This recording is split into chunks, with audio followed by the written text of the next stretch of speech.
typically tend to focus on sectors where you have an asset-rich fleet of assets, right, or a large fleet of assets that are typically expensive, right? So if they go down, they have a significant monetary impact to the end customer.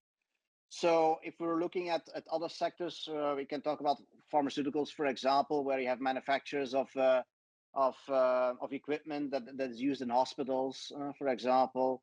Other sectors are, for example, agricultural, where we have a number of customers in the agricultural space that are building and manufacturing tractors, harvesters, and those type of machinery that are really business critical during harvesting and planting seasons, right? And what is nice about these type of assets, they're also spread out, meaning that you have pretty large countries like US, for example, where obviously if a certain asset needs maintenance, a dealer has to dispatch his crew to the right location, typically remote, so lots of driving that has to happen.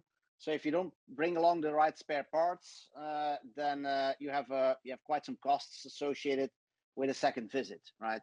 So it's these type of customers that we typically serve, and I do see a lot of similarities with energy and utilities.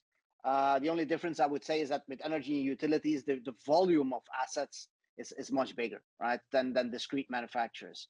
That would be the only difference. But you typically tend to see the same type of problems and the same type of uptime guarantees that need to be addressed.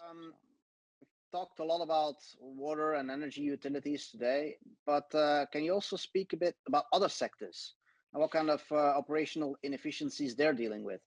Yeah, so thanks for that, Tom. There's a lot of issues that we find in operational inefficiencies around planned maintenance, or some people call it cyclical maintenance, cyclical cycles of jobs that they need to do, i.e. where they've got to just go out, do that planned maintenance work or cyclical maintenance to make sure that the assets are being maintained.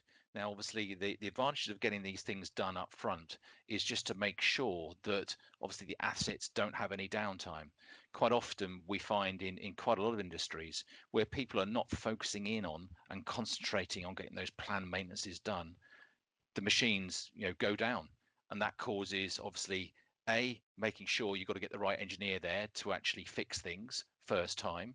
More often than not, they can't do that. So all these things flow together, and some of these things go back to what we were talking about in the presentation, that the whole planned maintenance piece is a really huge part of inefficiencies in other sectors as well. So it's not uncommon at all, because we see this a lot in the energy sector too. Planned maintenance is so important. What we have in the Waylay platform is the capability to interact with communication tools, right?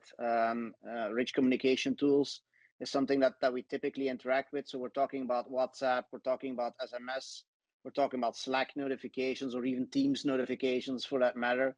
So typically what happens is that you first go through a set of automation steps and orchestrations to create your work order, to schedule your job, and then you're ready to communicate that everything has been set up for the different people that are involved in the maintenance, right?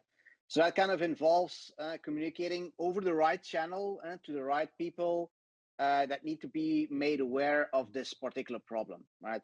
And that can actually include also contractors, okay? So it's all about communicating the right information to the right people at the right time. And that's what Waylay is pretty good at, to figure out what are the conditions under which you have to decide what kind of communication channel you have to use and what to communicate. And especially the content of your communication is really important, right? Every channel has a way of communicating the information, and you have to adapt to that channel. And that's something that is quite easy to realize, for example, with tools like generative AI to really convey the right message at the right time. I'm showing here a quick QR code that you can scan to have a look at the nice video that we've created. It goes into a bit more technical depth with respect to the integration between the two products, and you can actually see the results of our integration. So feel free to have a look.